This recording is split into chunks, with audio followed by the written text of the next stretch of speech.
Claudia, y en medio de esas, de la expectativa para lo que suceda en el tema eléctrico y en el tema del litio, ¿cómo vamos en los otros temas, Claudia? Luego leo informaciones muy preocupantes acerca de, pues, obstrucciones en la cadena de producción a nivel mundial, de falta de alimentos, Shanghái como una zona de aislamiento por el asunto de la pandemia, pero también de falta de alimentos y de muchas cosas por el estilo. ¿Cómo vamos en ese tema por acá, Claudia?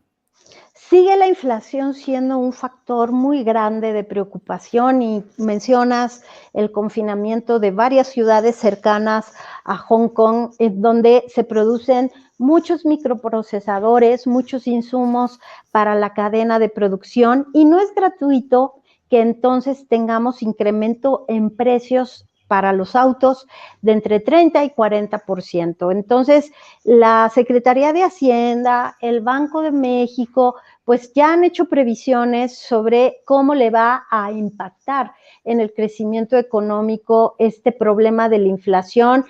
7.4% de inflación, que todavía no llega a los 2 dígitos, Julio, pero algunos analistas pues no descartan que pudiera seguir incrementándose este nivel de la inflación, que el problema, como bien dices, Julio, no solamente es que tengamos una inflación galopante, que no es otra cosa que se van encadenando los incrementos de precios en la cadena productiva, sino que, como lo han advertido algunos subgobernadores del Banco de México, es que la falta de competitividad que nos deja, por cierto, el retraso en la aprobación de inversiones en la industria eléctrica, que nos deja el retraso en muchas decisiones que se deberían de estar tomando, entonces genera, Julio, que los precios tengan una gran problemática para regresar a 2019. Una economía que pierde competitividad, entonces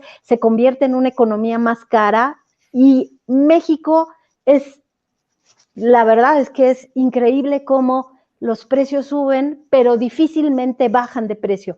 ¿Por qué sucede esto? Porque no hay competencia. Sector de telecomunicaciones es uno de los pocos sectores en donde la competencia hizo que bajaran los precios después de la reforma al sector, Julio. Entonces, creo que sí vienen tiempos muy complicados en donde es muy importante la competitividad, porque eso nos impacta a todos. Nos impacta en el salario mínimo, nos impacta hasta a veces, Julio, y perdón que lo diga, en reducir la calidad de la nutrición de las familias. Después de una pandemia, me parece que eso es una tragedia. Bien, pues Claudia, muchas gracias por tu reporte, por tus comentarios de cada inicio de semana, esta semana, semana vacacional, la expectativa de que haya pues un poco de más presencia en los ámbitos turísticos, que haya más consumo. ¿Cómo irá el turismo y cómo podrá impactar semanas como estas, Claudia Villegas?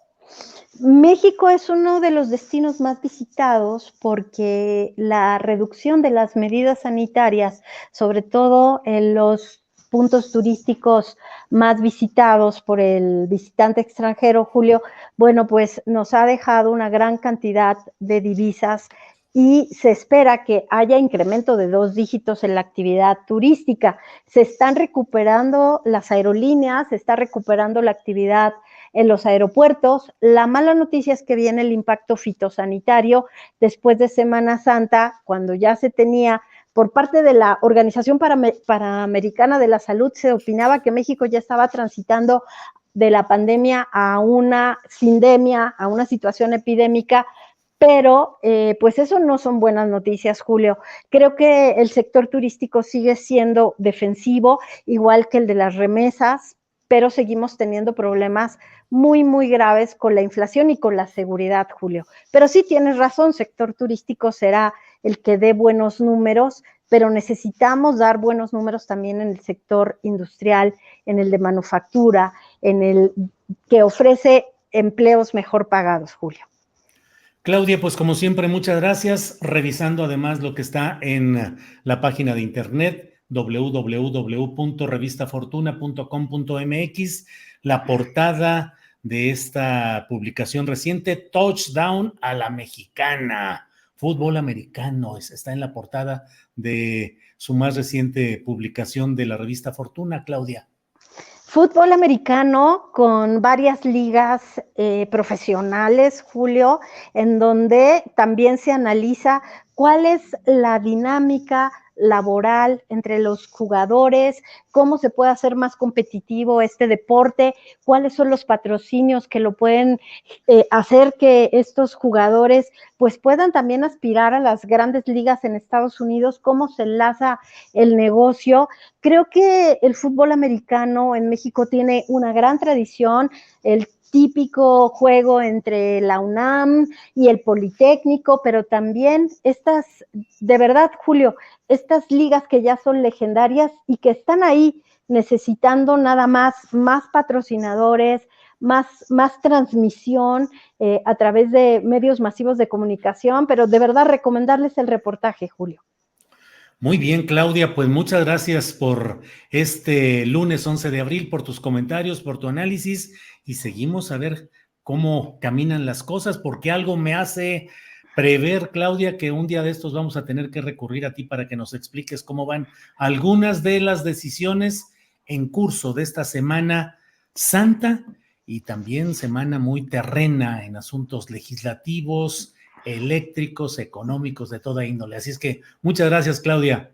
Claro que sí, Julio. Vamos a estar muy pendientes del tipo de cambio porque algunas decisiones políticas también han impactado. Entonces, al pendiente en esta semana, como siempre. Muy bien.